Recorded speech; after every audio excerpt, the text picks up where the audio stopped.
Hello, guys. Back tonight. Talks with Judas, Wrestling with Bros, co-host right here. Unfortunately, my host is still dealing with some stuff. Personal life, unfortunately, does take effect on some people, and they have to deal with those things.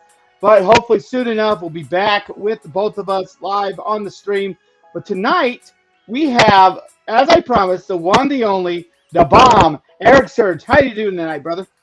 Pretty good, pretty good. Excited to be on the podcast with you. So let's get down and let's start talking about stuff, man. You're absolutely correct. I'm excited about this. I didn't think you would actually answer me back, but some people do, some people don't.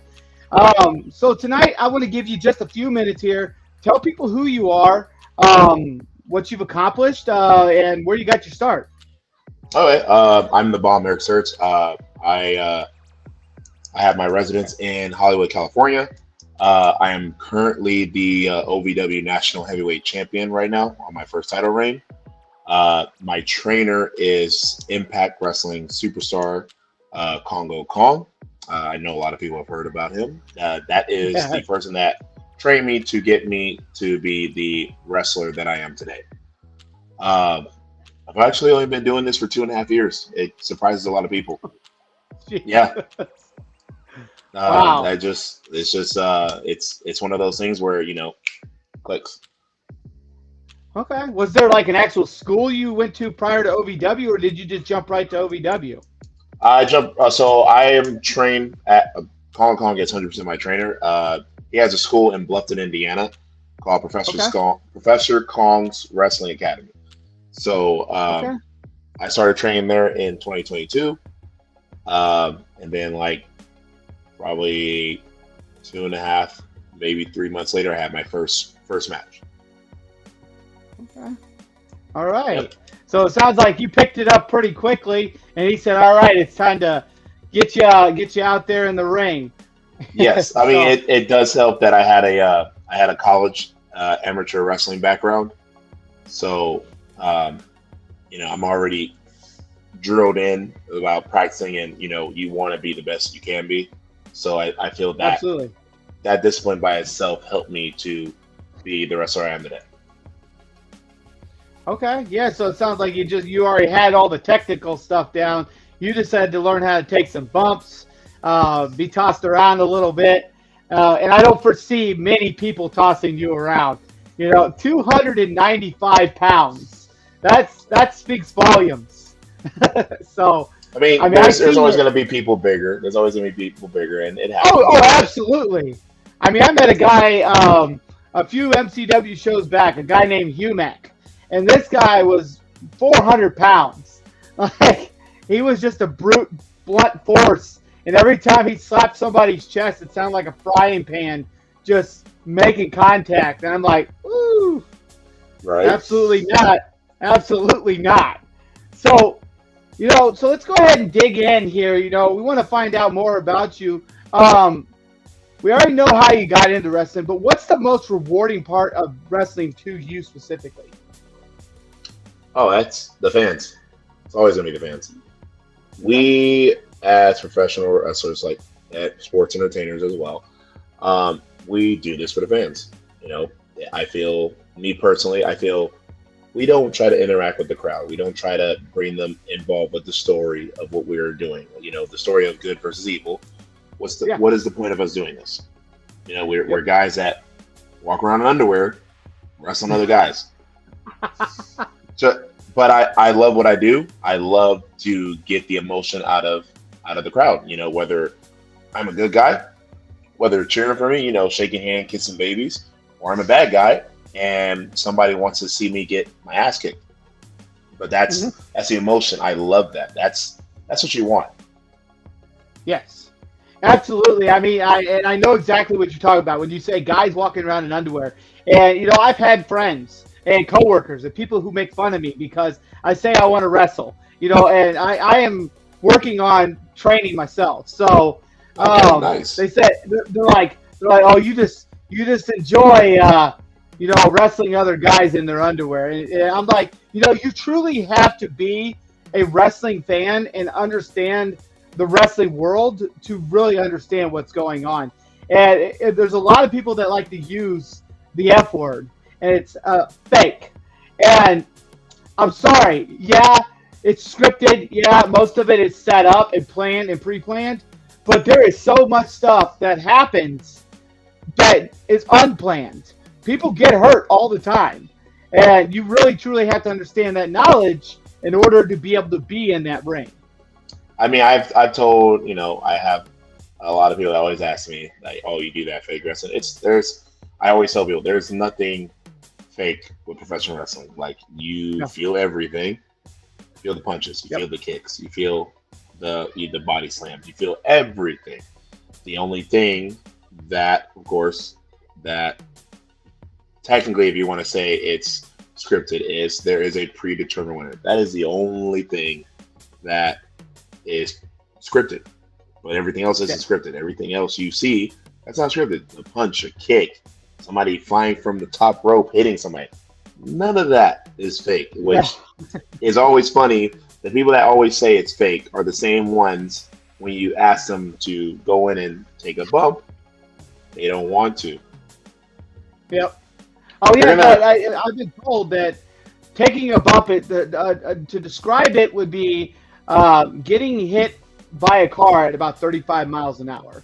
and people don't understand that. Like look, you get in there, you take it, then you'll understand what we do. But if you've never done something like that, and it's always the guys that never done anything physical ever in their lives. For example, people that I wrestled in college and stuff like that, they Yeah. understand that yeah, it's predetermined, but they also know there's nothing fake about it. And I have old college buddies and stuff. They go watch me wrestle, and they understand the business aspect of there's money in professional wrestling, and it's pretty big, and people never see that. All they see is they Yeah. hear is it's fake. But again, Yep. these are the same people that will go watch a boxing match, and boxing is rigged. And I like watching boxing. Yep. Absolutely, absolutely. And just so you guys know, and I don't know if you've seen one of our episodes yet. We call them chop sessions, Wrestling with Bros chop sessions. We do them at every MCW show. We pick a superstar that is willing to do it. Some are not so much. They're like, nah, I'm good. But we pick a superstar and we set up our cameras. We go live, or we record it and then post it, however we choose to do it. Most of the time we like to go live because we like people to be able to see kind of what's going on and be able to kind of react in the moment. But we take up to 3 chops from said superstar. Our most recent one is posted on my Facebook, the wild card Chris Mercer. I want to ask your opinion about this guy. So when I showed up 2 weeks ago for his show, I mean he was open arms, very nice, very that is a place I would go 100% and wrestle again. He was very very nice, open arms, like treated me like I was one of family there. It was a great experience there. I had a great time at Midwest. I had a really really good time. Absolutely, absolutely. And we hope that you will be there again sometime because even whether you say yes or no will be completely your choice. We would love to invite you onto an episode of Chop Sessions. We would love and be honored to take a couple chops from the bomb, Eric Surge. I mean, I could probably, pencil that in. I think that's a pretty good thing to do. I mean, Awesome. I gotta look at, we gotta, call and make some calls and stuff like that. See what's open, so we Yep. can see what the next show. I think the next show is like what, August? Nope, it's in June. June Oh, 28th. Okay, yep, that one I'm not going to be at. Uh, Probably August might be the next best one. I just got to see when it is because I know they're going to Saturdays, and almost all my Saturdays are already filled up. Yeah, So I have to talk to them and see, what's next. Because I want to make another one before the year ends because I had a really yep, good time there. absolutely, absolutely. And I believe that if you go to their Facebook page, they actually have a schedule with all their shows posted on there. So, Okay, yeah, they usually they'll release that right before the first show, and it'll just be kind of a read down list of the shows that are coming up for the year. I know there's a total of 6 shows for the year, and it's every other month. So, okay. So then, yeah, yeah, the next one's probably gonna after June will be in August, probably. absolutely, absolutely. So, who is your favorite wrestler and why? My- Okay, that's hard. I mean, if I have this, I would say probably the person that got the person I was a fan of that got me into wrestling, and he's probably still one of my all time favorites is Shawn Michaels, of course. Okay, all right. That the never had a bad match. He never did. I will always say Shawn Michaels probably one of the greatest of all time. Just something about Shawn whenever he went into the ring, he sold great. He made you Yep. believe that he can beat anybody, and just him stealing the show. He was so fun to watch. You're absolutely correct. Shawn Michaels, the Heartbreak Kid, one of the best. And, honestly, my favorite era of Shawn Michaels was actually when him and Triple H were part of DX, Yep. and when they tormented the hell out of the McMahons. That was just my top favorite era time frame with them guys. Um, but we now know who your favorite wrestler is. What is your all-time favorite wrestling promotion and why? Me wrestling or me just what I watch. If you could be a part of a wrestling promotion and you strive to get there, what would it be? Oh, that's a no brainer. WWE. That's a no brainer. Okay. I Uh, think that is everybody's goal that sets that's out to make this a big thing for their life. Yeah, I think that's always that's my number one goal. I feel when you're a professional wrestler, your goal should always be you're trying to get signed. That should always be the goal because you Hmm. get signed, make good money, make a good living out of this. That's what we want. Even Yes. in the independent scene, you can make a good living in the independents. You got to bust your ass though, Oh and yeah. the goal is always to get signed and be at a major promotion, and the goal is to get signed by WWE because that's the dream. And you bust your ass, you work hard, you do all the right things, you'll get that goal. Okay. Absolutely, absolutely. You heard it from Eric Surge there. Bust your ass, get signed, push for everything that you want in the wrestling business, and you will succeed. So, if you don't mind me asking, how old are you? I am 30. Okay, all right. You're younger than me. You're younger than me. I am 36. I'm 36. So, so, what is a typical day in your life like, both inside and outside the wrestling world? So we'll start with the easy one outside the wrestling world. So outside the wrestling world, I wake up, I take my vitamins. If you're in the Indiana area, especially Fort Wayne, I highly suggest you try O3 Fitness. They get great supplements, great vitamins. They are all around a great spot to get vitamins. I get all my supplements from there. I take that, get my stuff ready for the day. I always go and hit the gym before I work. Um, Yep. Depends on what I'm hitting on. Depends on time frame and everything like that. Yeah. Always do cardio. I think a lot of people kind of misread on cardio. Like, hit your cardio. It's good to do. I know people crap on it and say they don't like doing it. It's really good for you. It helps out a lot. Why Yeah. not do it? Sauna as well. Hit the sauna after you hit a workout in. That helps, especially if you're trimming Okay. it down and stuff like that. And even then, it's a good cool down. Hit it. And then after, I go to work. And then after, get off work. I eat while I'm at work. I take some meals and stuff with me. I usually get meals from Hercule Meals. They are also a really good spot to go get meals from. Pre-prep meals are really good. They're very affordable. Now, typical day when I have a wrestling show, like for example, like tomorrow is OVW, so that's live TV. So tomorrow, what I'll do is I will get up, get my travel bag ready. I also get all my merchandise ready.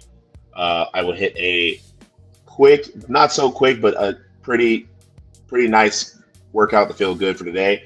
Okay. I'll go pick up my tag team partner, Anthony Tolatelli, and then we will make the drive from Fort Wayne, Indiana to Louisville, Kentucky. And then Oh man. it's people think it's a long drive. It's really not. I mean, I've done it. I've done that drive for a couple months now. It's really not a bad drive. It's actually pretty easy. Okay. I actually have family in northeastern Kentucky, Sandy Hook, Kentucky. Okay. And so I know the drive from where I drive to there is roughly almost 9 hours. So yeah, it could be a drive. Yeah. I hate flying. I don't like planes. I don't like heights. So Oh the man, thought of that's being that high in the sky and something that's flying along that could fall, it's just scary for me. oh man, that's if I have to make a so the if there are shows that I can drive, I'll do that. But like some show, like for example, the in 2 weeks, I have like a double header. Of course, I have OVW Thursday. Friday, I'll be in Kansas for Damn. Fountain Pro Wrestling, and then the very next day, I will be in Rochester, Minnesota for Midwest All Star Wrestling. So that Man, you were just so all over the place. well, I mean that's I so the my biggest thing is I want to be known, and the best way how to get known is you gotta bust your ass on the independent scene, and I've been doing that very well, and I have a good traction around my name and stuff like that.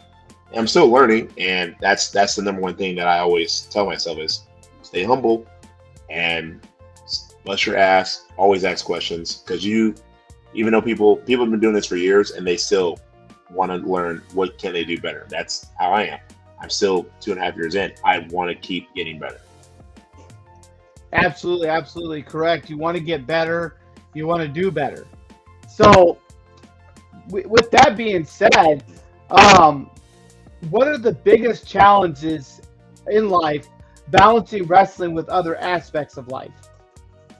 I would say sometimes being a professional wrestler and you get booked and stuff like that. Sometimes you can't have a social life. Sometimes it kind of sucks. I do a pretty good job trying to balance the both, but it happens sometimes because sometimes like you're gone for 3-4 times out of the week, and which is that's okay, but you gotta have to be able to balance the both, and gotta be able to balance both. You gotta also know your job is okay with you doing that, which thankfully my boss is very okay. He's actually a wrestling fan too, so I don't have no problem with that. That's good. That's a plus. Yes, but I think that's really the only thing. I don't have an issue with the travel thing. I love to travel. I told you like if I have to fly, I will. Like in 2 weeks, I have to fly, so I'm perfectly fine with that. I don't have a choice. That'd be quite a drive with those 3 destinations. Well, yeah. Well, the good thing is I'm flying. So on OVW that Thursday, I'll go do TV. I'll come back, and then I will fly out of Indianapolis International Airport to go to Kansas. And then after that show's done, the very next day in the morning, I will fly from there to Rochester, Minnesota. And then after that show's done, Sunday morning, I will fly back home. Okay. All right. Sounds like you got a full schedule ahead of you. What advice? We already know that you say the goal is to get in to a promotion, to get signed, to be noticed. But what advice would you give to someone just starting out in wrestling? Be hungry, be humble, ask questions, learn the game. Uh, when I first started, I was very hungry. I'm still very hungry, but you have to understand that you are entering in basically a secrecy. Like it's wrestling. A professional wrestling is like one big family, and for you to be accepted in there, you got to understand your role. Yeah, And your role is, if you're brand new, you shut up, you open your ears, and you listen, and you learn. That's how you grow. That's how you get better. Um, Study film, understand who you are, understand your character, understand what you're going to bring to the table. When you walk out that curtain, you want people to realize, oh, I like that guy after your match is done. That's what you should want to do. Um, when you're like, understand the whys. I think that's a lot of things people forget to do in professional wrestling is the why. Like, why hmm are you doing a certain thing? Like, there are so many times where people will just go out there and do the move just to do the move, which is great, but give a reason. Like, people want to be entertained, yes. People also want to see a story, and people also want to understand why. So give them a roller coaster. Let them understand yeah, why, and then also care about your appearance. We are entrepreneurs where we market like it's a big marketing for us. So the best thing what you can do is you want to look like a superstar, and yeah, that's we should be looking like larger than life athletes. So yeah. take care of your body. Like, get yourself get yourself ready to be looked as a all around star, because if you look like a star, it's gonna help. It's gonna help your chances to get in the bigger and better places. I think that's Okay. what a lot of people forget sometimes, but that also comes with the. I think some people get complacent and they get comfortable. You have to be good at being uncomfortable in situations. And I Absolutely. feel if you get uncomfortable, it's gonna make you a lot better. So understand that you got to do promos. Understand you got to look real good.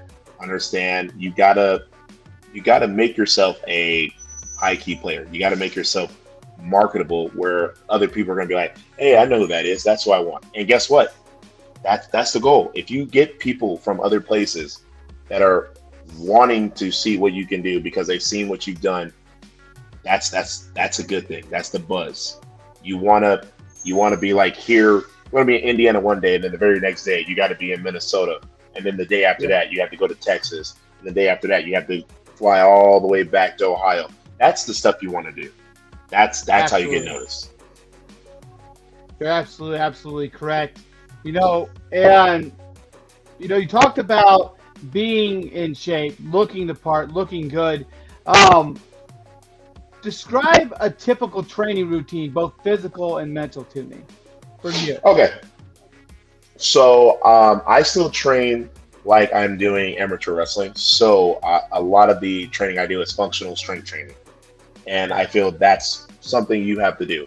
I know a lot of people like to train as a bodybuilder, and you know that's your thing. That's fine. But if you're training as an athlete, if we are a professional athlete, you need to train like an athlete. Yeah, So you need to you need to move. That I think that's a big thing. You need to move. You need to be able to like if you have to do one thing after another, get those feet moving, man. Then how you do that? yeah, You gotta have good muscles in the legs. You gotta have a good back. Like those are absolutely. always two big things. Like, Yeah, good chest, good shoulders. Like, gotta have stuff like that. absolutely. Yeah. My boss, he said you can get some workout on your legs, get some workout on your stomach, but he actually has a routine he has me do. Um, One day it's triceps and biceps. The next day it's chest area, and then the next day it's the back. And then he said you can also include leg exercises, some stomach exercises in there. But he said if you're trying to build your upper portion, this is what you need to do. And he said like it was like 3 sets of 20 of each exercise that he listed. And I'm like, well, I will start out with 3 sets of 10, and and we'll work our way up to 3 sets of 20. And I've been following his routine, and it has helped me quite a bit. The only thing I struggle a little bit with, and it's obviously due to my age, is the stomach region a little bit. That's the trickiest, for some reason, seems to be one of the trickiest areas. But what advice would you give somebody regarding the stomach? So, I'm a perfect example. I mean, I'm my own worst enemy because I am very hard on myself. So Yep. what I did that helped me was um, one of the things that did help was cleaning up my diet Yep. and doing cardio. Okay. Now, people are like, well, sometimes I don't like cardio. You need to, same thing I said earlier, you need to do cardio. You have to. Cardio is You really have good to. for you. It's going to help you in the ring. So, and that should always be something people think, oh, well, yeah, duh. Cardio and cleaning up your diet. And I promise you, if you clean up your diet, you'll see a big difference. Okay. So That's usually. So Go ahead. I lag. I lack sometimes. Sometimes I will, cheat. I like a good can of pop sometimes. Who doesn't? But I noticed that if I drink too much pop, I will put on a few pounds. But then when I start cutting back and just drinking water and water supplements, stuff like that, I lose that weight. It drops right back off. I fluctuate anywhere between 218 and 225. It's kind of right where I fluctuate. So, I want you to do this. So, I have this. Yep. Just drink nothing but water for 2 weeks. Okay. But also, on the eating standpoint, eat chicken and rice or fish and rice and watch how Okay. much weight you drop. Okay. And you'll feel, All right. you will feel so much better. I understand that completely because there's times where um, during my workday I just feel so sluggish, fatigued, and I'm just like, man, I gotta do something, and, and I'm listening to exactly what you're saying, and I'm gonna make it happen. But let's stop talking about me. This is about you tonight, man. This is about you. And I will definitely hit you up, message you through Messenger if I've got any questions and whatnot outside of the podcast regarding Absolutely. preparing myself. So how do you plan yourself mentally for a big match? Kind of like the match you recently had at MCW against Ethan Everhart and Arius Creed, something like that. How do you prepare yourself mentally for that? Um, I see it as an opportunity. Um, Okay. it's not really nerves. It's more like excitement. It's like, it's first time I'm at that promotion. It's first time I'm in that crowd. So you want to leave a good impression. So you got to go all out. You gotta be the best you can be. So if that means being an asshole, which I was that night, then you got to be an asshole. I You see gotta that. you gotta ruffle some feathers, and you got to make people remember. Okay, like this dude was a dick, but he was very entertaining. That's what you Yep. gotta do. Oh yeah. It's not really nerves. I really don't get nerves. I think most of that's just because of the background that I came from. Because in amateur wrestling, it's you versus the other person, and so you gotta get the mindset ready. I just you get your body ready, especially when you're like the moments before you go out there, you just go over like this is your time, it's your moment. Go out there and show Yep. everybody why you're the baddest SOB around. That's a game.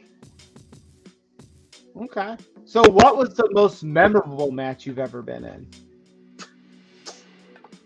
Um, I will say three so far. There's been three matches. Okay. Um, one of them was with my tag partner Anthony Tolatelli. This was last year in October. Okay. We wrestled at a promotion called Super Shogun Wrestling, which is funny because we are wrestling each other this Saturday at that same promotion. Um, this match was for the title. I was a champ at the time, and we went 30 minutes, and it was Mhm. probably one of my favorite matches me and him have had that year because we wrestled a lot last year. But that was my favorite match. We Yeah. had the crowd like just there. Um, it was a very memorable match for me because it was just like that. He's basically my older brother, so it's cool to have that moment with him. Number two would have to be with my coach, Kwang Kwang.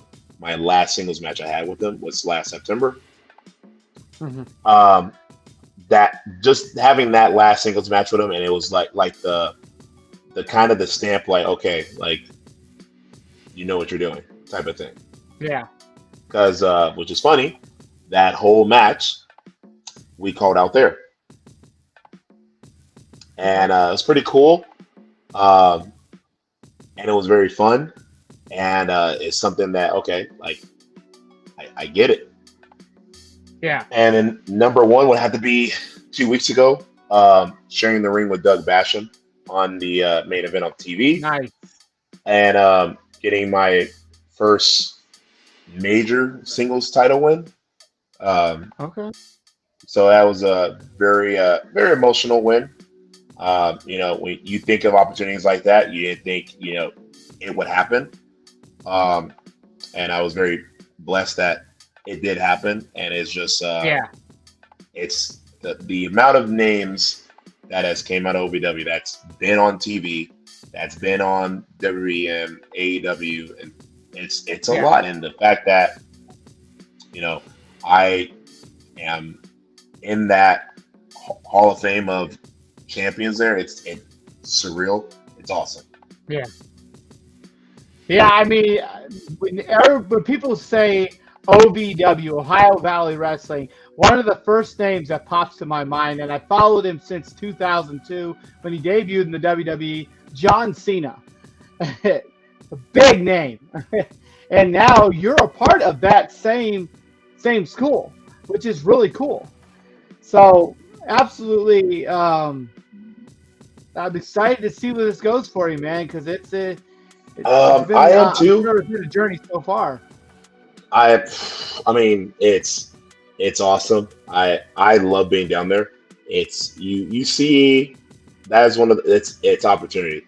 It's opportunity to be on TV. It's opportunity to learn. It's opportunity to grow, build your build your fan base and stuff like that. So you get known at other places. And OVW has a big name tied to it, and it's strong. And Yeah, there are so many big names that came from it, and you got to realize like I want to be there. If that yep, this is like this is the first stop for you to being at a bigger stage. So you get as much knowledge as you can from learning from Al Snow and Doug Basham. That's what you want. yep, absolutely. And those names are huge too. It's not just Sean Cena, Doug Basham, Al Snow, Congo Kong, like just huge names in the wrestling business. And to have the opportunity to be able to train under such names is huge. So, what do you believe? You know, you've talked about yourself and everything, but what do you believe sets you apart from other wrestlers? Um, I would say the drive. Um, Okay. and not to throw any shade on anybody. Anybody that I have worked with or seen, they do a great job, and they bust their ass too. But it's just the something that I have, and I just feel that I don't take no for an answer. I Yeah. want to be the best I can be, so I'm going to do whatever I have to do to become the best I can be. So that means if I have to grind harder, I'm going to grind harder. If I have to, you know, take a back seat, understand a little bit more, that's fine. I feel you need to do that anyway. Reinvent yourself, make yourself more of a valuable player. That's what you want. Okay. Um, yeah, it's just the drive. I think right now, especially how 2025 has been for me, it's been red hot for me. It's not going to slow down either. It's just going to keep the fire's going to just keep burning, and it's going to like if you're not in the if you're in my way, you're going to get burned. Again, no hard feelings. It's business. I'm trying to get to the WWE. So you Yep. just gotta, if you're not with me, stay the hell out of my way. That's my thing. You're absolutely correct. It's all about me. I'm getting this thing done. And if you're not here to help me out and help me strive, then get out of my life. Absolutely. So, do you have any like pre-match rituals or things you do prior to heading out to the ring or just getting prepped for your match? I pray. Nice. Yep. Yeah, I pray to myself because it's what we do is dangerous, and I always Yep. I always pray to myself, and I also always thank my parents. Okay. They're the reason why I'm on this earth, so I always thank my parents. Um, you know, and then I think of the people that helped me. I think of my trainer. I think of my older brother Anthony Tolatelli, and especially Anthony Tolatelli. He for the last year has helped me. Turned a lot of the stuff. I've turned some stuff. Had some wheels spinning, if you could say. He's helped a Mhm. lot the last like 8, 9, 10 months of me helping understand the business more because I travel a lot with him. Yeah. And of course, always getting feedback from my trainer as well. So those two have been a big, big reason of my success the last 12 months. Okay. All right. All right. Absolutely. So now I kind of want to dig into, we've talked about wrestling. We've talked how you got there, some of your favorite wrestlers, but let's kind of dig into your personality a little bit. Just some little personal questions. Um, what are some of your biggest role models or influences in this game? My biggest role models in professional wrestling. Yeah. So one of them, I don't know if people pay attention to stuff like that, but I was a big Batista fan growing up as well. So Dave I Bautista. kind of, yeah, I kind of mold when he was a baby face. I Yep. mold a lot of his baby face character into my own. Yeah. Um, I love the old school vibe of how you carry yourself as a champion as well. You know, dress to impress type of thing. Because when you're the guy, you like that's something that we were already talking about. Like presentation. Yep. Like people look and people see like, oh, he looks nice. That's a big thing. It's a presentation, like, but also everybody's character is different though, you know. So what works for me might not work for someone else. So that's something else that a lot of people forget. Um, Absolutely. and then when I'm a bad guy, that's actually easy.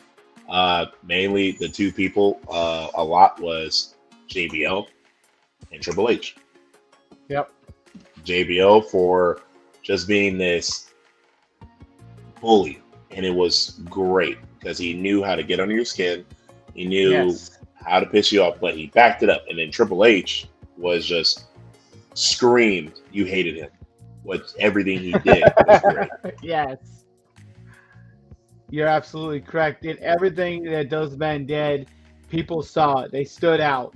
Um, One of my favorite factions, my buddies as well, Evolution. It's one of the hugest, biggest groups. And every one of those guys that was a part of that faction saw success in some way or form. Batista kind of left the WWE. He's off doing his thing.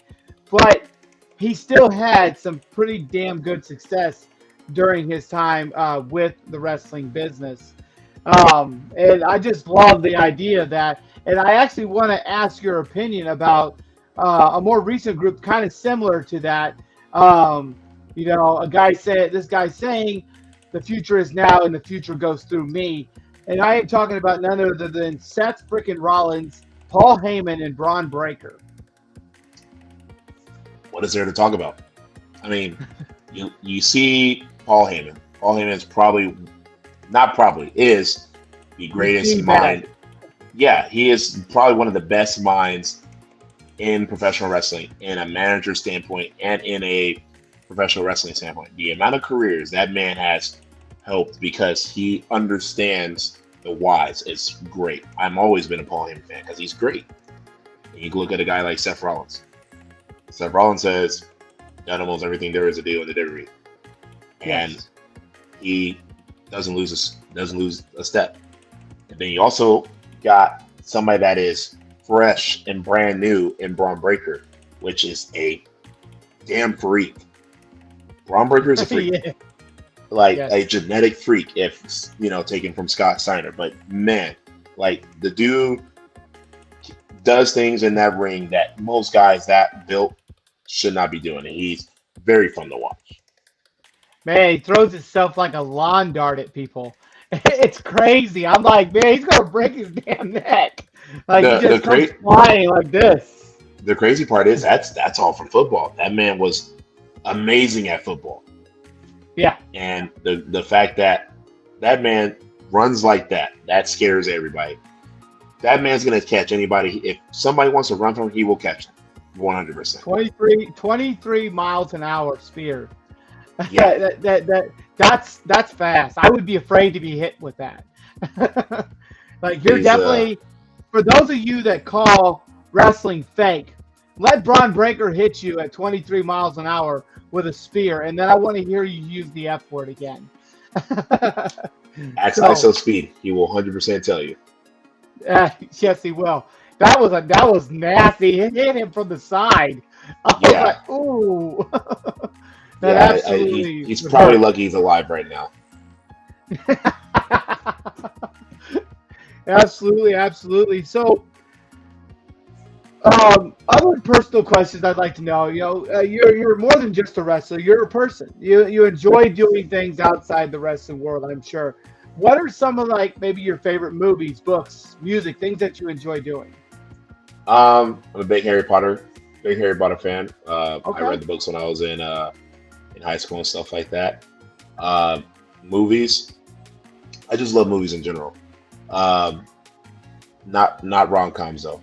I'll watch it if I have to, but not a fan. But like, big on Marvel, big on Star Wars, Mission Impossible. I Oh, love stuff like that. Um, you I ruined just it I for like me. how I like Marvel, but I am a huge DC fan. no, I like DC too. I Superman's like my DC too. favorite.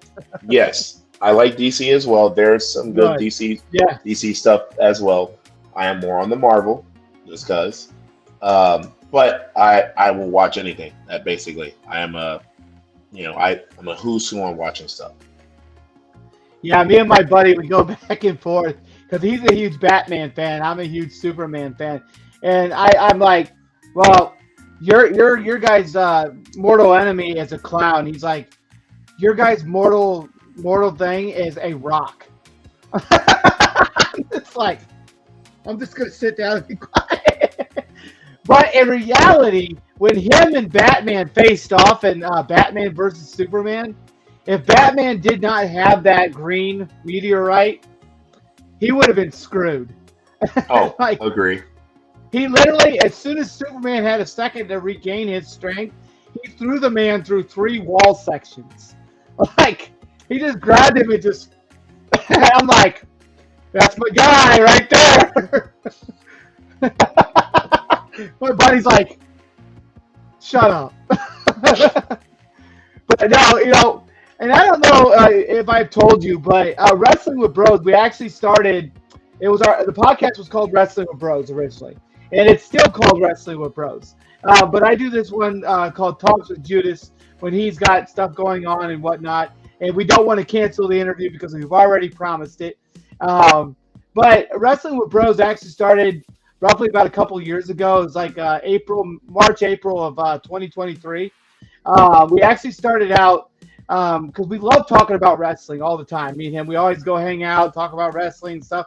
We're like, you know what? Why don't we turn it into a podcast? Why don't we talk about wrestling on a podcast? And we do episodes like what if episodes. We would actually watch pay-per-views together, and then we talk about it and break down all the action and stuff. Okay. And then it kind of transformed, and we still do stuff like that, but now it's kind of transformed more where we're now doing interviews. and interviewing people such as yourself, going to MCW live shows and streaming live from there as well. But believe it or not, this all started out, it didn't start out like this. It started out as a pre-recorded podcast on Spotify. Wow. Yeah. Okay. So we've came quite a distance since we decided to do this. You guys are doing a hell of a job. Like Hell yeah, 100%. man. And definitely, look up that name right there behind me on YouTube and subscribe to our channel because you can see all of our past podcasts as well. And you'll be able to see some of the other work that we've done. We've had Matty Ice on here. We've had Rafael Quintero. We've had a lot of different names. Handful of times we've had Austin Michael Baldridge, AMB. We've had him on the Okay. pod. We've had Chris Mercer. We're trying to push for some bigger names. So if you know people that like to do podcasts, definitely point them our direction because I love to have these sit downs with wrestlers and be able to talk about them and get some information out there to them and give them the spotlight to be able to say this is who I am. So Okay. what's your favorite food? I know you talked about chicken and rice and stuff, but you got to have a Um. food that you really indulge in sometimes. I love Mexican food. Like I love Mexican food. Oh, Um. yes. My palate for food is pretty big. Like Mexican food, Italian food, seafood. I love so much. I love Southern food. I love food. Yeah. That is just the biggest thing. I That's love my food. problem. But Yes. I know how to try to balance and stuff like that too. Like eat good, eat good, eat good, eat good, and then Yep. I'll be like, okay, I can have this. It won't kill me. I'll just know that gotta have portion control and balance. And that's what I've been trying to do is that portioning. Just take, instead of eating a giant plate of spaghetti and meatballs, let's portion it down, so it's not so much. A And you'll feel little a lot bit better. goes a long way. Yes, it makes me Yes. feel better. Yes. And that's one thing that trainers have told me, even in the wrestling ring. A little bit goes a long way. You don't have to wear yourself down. Taunt the fans. While your enemy's down, your opponent's down, taunt the fans. Taunt your enemy. Get people hyped up. Talk crap. Agreed. You're a hero. A big thing that I've learned from Kong Kong is less is more, Yes, less is and more. That's the exact saying. Less is more. that's it's the truth. Why? Which is gonna sound hilarious right now. Why blow your load like right off the bat? It's the Nice. truth. It's the truth. Great terminology, but it's the Yes, truth. but you gotta understand, like we're in a place where a business where you want to keep the fans coming. So if you empty everything right off the bat, you got to follow that. Yes. So you do a little bit here, you do a little bit here, Yep. you do a little bit more here. Then when it comes to the time, then you can do more, but it makes sense because you've been leading the fans up to that moment. That's storytelling. Yeah. Hmm. Absolutely. Absolutely. Every person that I've had the honor to train under, I've trained in a couple different schools so far. And I had to take a brief hiatus because, me and my wife split. And so I had to get things back in order. Um, but I trained for a handful of months at CSW, Chicago Style Wrestling. And I also trained SCW, Southland Championship out of Moments, Illinois. Um, Okay. and I'm looking to get back into the game here by the summertime, probably about July, August area. Now that things are starting to fall back into place for me. Um, when you don't have the money, unfortunately, you don't have the money. So, but it happens. So, what do you see as the biggest challenge facing wrestlers or wrestling today? Um, like like just a normal challenge. Yeah, it's something that throws a major wrench into things. It's kind of a challenge for wrestlers when they're trying to get into the business. I think some people don't understand how much you all in you have to be. You got people that think this is a hobby. Professional wrestling is not a hobby. It's No. not. You have to have the mindset to know you got to be all in. You have to be both feet in. You can't have the 1 foot in, 1 foot out. I hate that. You Yeah. got to be all in. Anything you do in professional wrestling, you have to be all in. Because then, if you don't, and the crowd sees you, they're not gonna like you, and it's gonna be go home heat because they're gonna know you're full of BS. Yeah. The crowd is very smart, and they pick up stuff very good. Yeah. So you need to be all in on every aspect of professional wrestling. Yep. Absolutely. Absolutely. So we've seen a lot going on in the wrestling business, and not just the indie circuits. There's a lot of different promotions out there. Um, but the evolving landscape of wrestling, what's your thoughts on that? You got WWE, you got TNA, AEW, and now those three branches are kind of combining and allowing that forbidden door, is what they would call it. The forbidden door has been opened, allowing wrestlers to go cross promotions. What's your thoughts about this evolving landscape? I think it's a big opportunity for a lot of outside people to see that you know what we do is phenomenal. Yeah, I feel having other like the partnership that WWE has with TNA, I feel that is great. I think that's good. It's good eyes for the casual fan for WWE to see TNA and see like, oh, so there's because you have that sometimes where people in WWE don't watch anything outside of WWE. That yeah, happens. yep, So seeing people that just watch the WWE product and they see TNA and they see like, oh, like Trick Williams is gonna be on TNA. Oh, I'm a fan of Trick Williams. I want to see this. Then you watch the show and you're like, I never knew that there was something outside of it. That's the connection.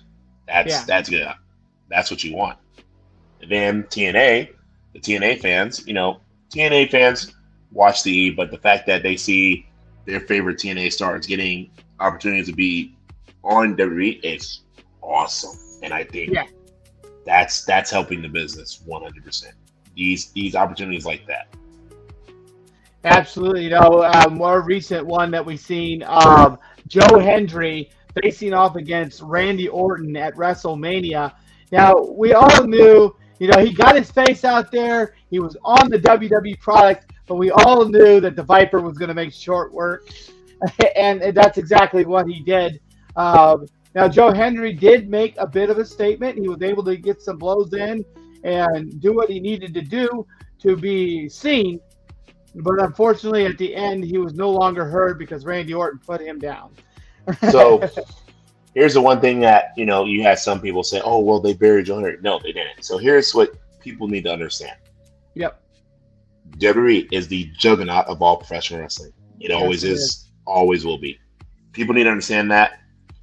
I understand some people that watch AEW is probably gonna hate me for saying that, but grow up. It's true. Move on.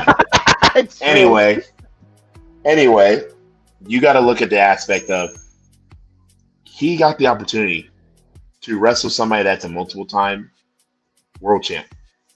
somebody that is for sure going to be in the Hall of Fame, a Yep. name that everybody knows in professional wrestling, even people that don't watch professional wrestling knows what an RKO is. So Three most understanding that, biggest butters. yeah, and understanding that you are in the biggest show of all of entertainment, like the show Yeah. of shows. There's nothing that gets bigger than the WrestleMania. The fact that you are in that spotlight, you are in Yep. that moment. He didn't lose that night. That's Yep. what I saw. Joe Hendry didn't lose last night. Joe Hendry probably became more bigger with that than because he's already big. He's doing the whole, my name is Joe Hendry, which the song is hilariously funny. I love it, I but it's know. it's it's super catchy. It's super over. It's crazy how much traction he has got on all the Spotify and the social media platforms with Yep. that song. But now he's getting the traction to be on WWE programming. That's a win. Yeah. Him losing to Randy Orton did not hurt him. Nope. That just made him into a bigger star. That's what people need to understand. Understand the position that you're at. And the position was you get an opportunity to wrestle with probably one of the best. Show why you deserve to be here. And he did. There's no question about that. People need to understand, like, oh well, he lost. So just because you lost doesn't mean that it didn't hurt him. It didn't. He lost. He didn't get buried, which some smart marks would say. He didn't. That just made him more of a high key player and made him more valuable. If people need to understand, you got to look at the long term of this. He is probably more valuable now than he was when he didn't step into the WWE ring. Because now you got people that watch WWE. They see Joe Hendry. Now they're going to follow him, and guess what? They're going to watch him. That's building a bigger follow base for him. Mm-hmm. We got to be smart.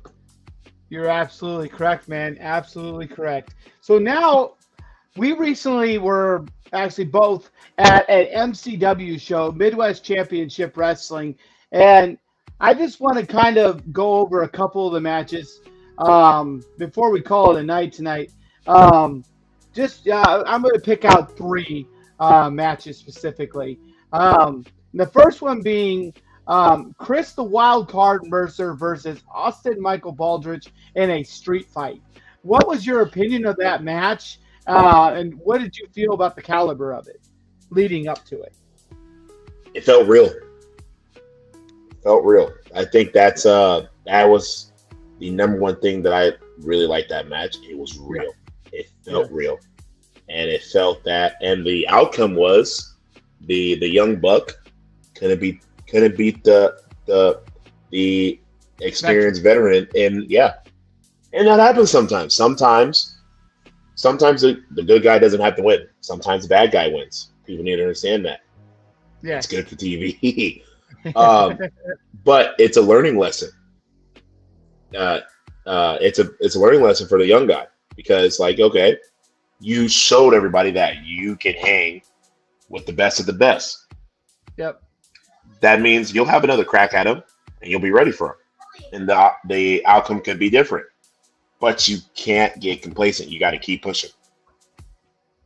Yep, absolutely. You have to keep in there and be paying attention because sometimes the wise veteran definitely has a little bit more knowledge and what they need to do to take care of you. Both of those guys, if you guys don't know, we've had both of them on the podcast. Chris Mercer's was done on a Facebook Live.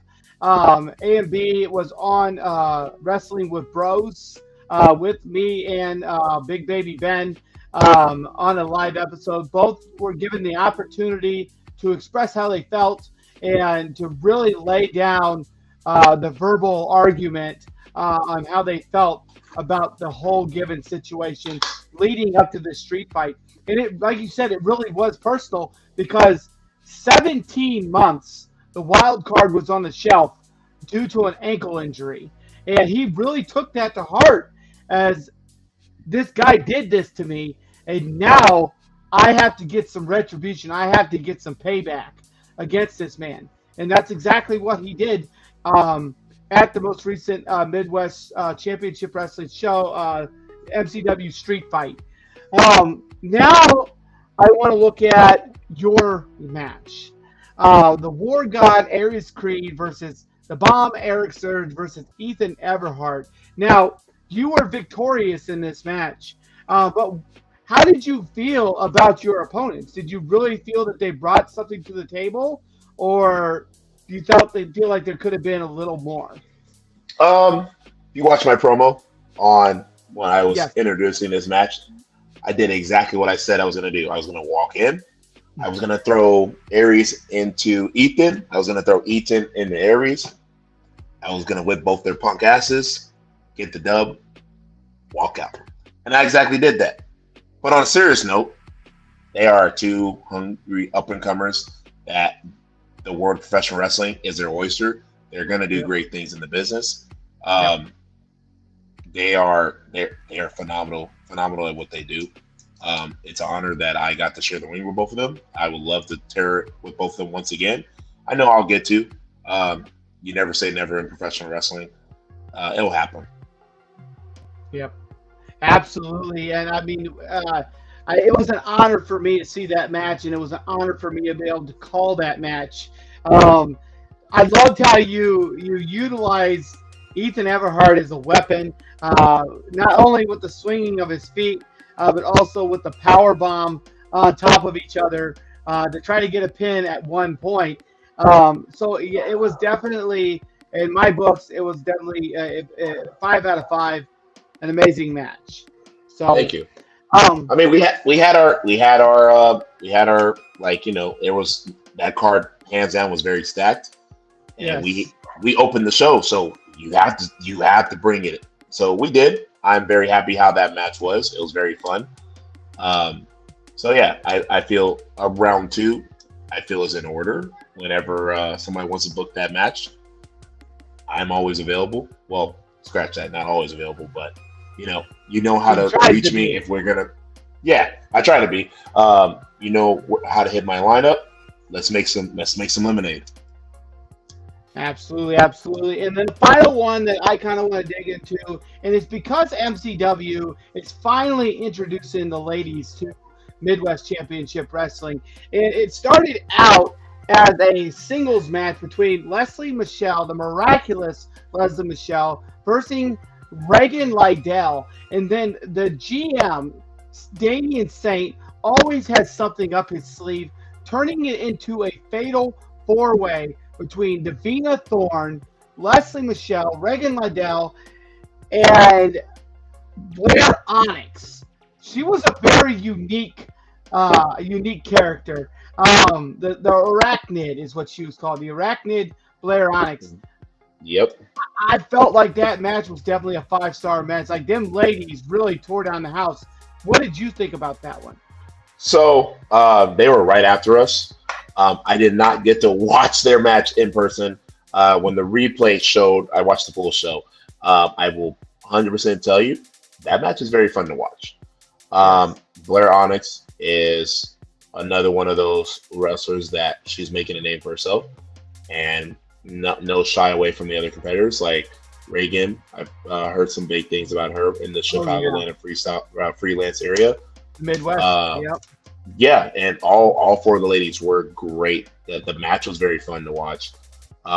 That's one of those matches where you didn't expect it to cook that good, and that's what it did. Yes. I personally feel that they all have bright futures ahead of themselves. I don't think you should ever sleep on them. They're just going to continue getting better. It's the same thing with my two competitors, Aries Creed and Ethan Everhart. Don't sleep on them. It's gonna be like that, and I think that's what a lot of people forget to realize. Like, people grow, people get better, and then the next thing you know is they blown up, and you're like, oh, I remember when he was there. Yeah, it happens. Absolutely, absolutely. So, we could talk all night about the MCW card. There were so many great matches, and I'm just going to kind of read down them real quick. MCW World Championship, Axel Rico versus Eric Schultz. MCW United States Championship match, the Big Picture, Nick Cotis versus the Diamond in the Rough, Rafael Quintero. 2 out of 3 Falls tag team match with the White Meat versus the Mutants. A triple threat tag team elimination, Risky Business versus Mason Conrad and Joey Marks, the OGs, versus Jack Fowler and Eddie Grayson. And the pre-show even, Akira Gonzalez versus El Pringel versus Trent Wrigley. Even that match, everybody brought their A game that night. So at this time, before we wrap up the show, we want to do you have anything else that you would like to tell the fans, any upcoming shows? Do you have anybody you want to call out? I mean, anybody can get it. Anybody can get the hands. That's always the biggest thing. If you want to follow me on my path. social media is the best way. Facebook, type in Eric Surge. On Instagram, it is the One Good Bad Guy. On my Instagram, you just type in Eric Surge, my profile pipes up. You can watch all my matches. You can watch matches from 2024. You can also watch matches from 2023. You can also watch. I've recently done this as well. I started doing a blog series, so that's on there as well. So there's constant ways how you could contact me. Absolutely, absolutely. And we're going to give you a second to go ahead and tell the fans goodbye. As we wrap this night up, it has been an amazing podcast episode with the bomb, Eric Search. Eric? Everybody, thank you guys so much for letting me be a part of Talks with Judas. I'm glad you guys enjoyed this great episode.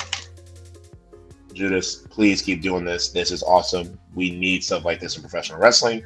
This is the bomb, Eric Surge, and signing out. Please hit the like, hit the subscribe button, follow, buy some merch. It's great. Why don't you do it?